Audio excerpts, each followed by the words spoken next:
Ton passé ne disqualifie pas ton avenir. Amen. Ce n'est pas parce que tu as eu à poser des actions ou parce que ton passé est sale.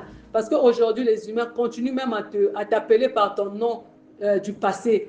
Yandine. Mais Dieu ne voit pas ça. Il ne va pas te disqualifier. Sinon, aujourd'hui, on ne devait pas avoir des pasteurs qui ont eu à avoir un passé sale.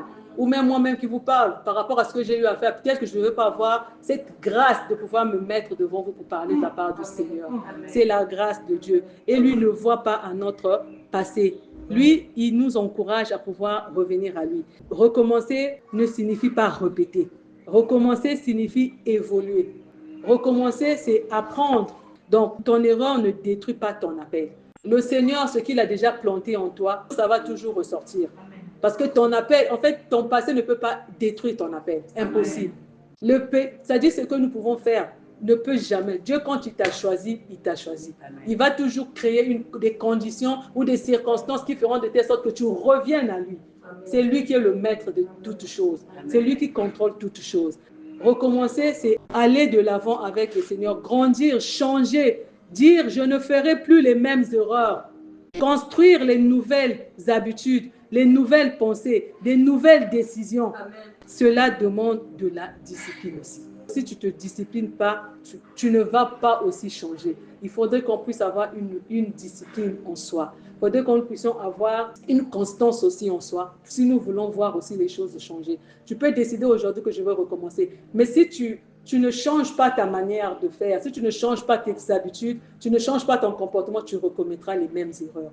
Alors le Seigneur nous appelle à pouvoir changer, de pouvoir se discipliner pour que nous ne puissions pas retomber dans le même cycle. Au début, il peut y avoir un décalage. Ton corps est revenu vers Dieu, mais ton cœur est encore en train de revenir. Alors Dieu ne rejette pas cette phase. Au contraire, Dieu accueille ton recommencement, il purifie ton cœur, il t'emmène vers une vraie communion avec lui. Amen. Je vais prendre l'exemple de Pierre. Pierre, avant, il avait plus d'émotions, il avait un comportement émotif. On pouvait voir quand Jésus en est venu l'arrêter, c'est lui qui avait coupé l'oreille de ce soldat.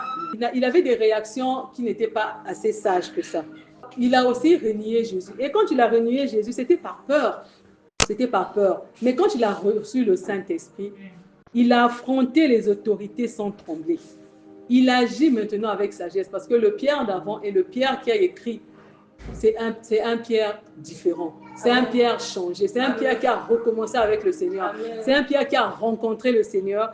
Et voilà pourquoi il a été changé. Il a été transformé. Il a grandi. Il était allé dans une autre dimension.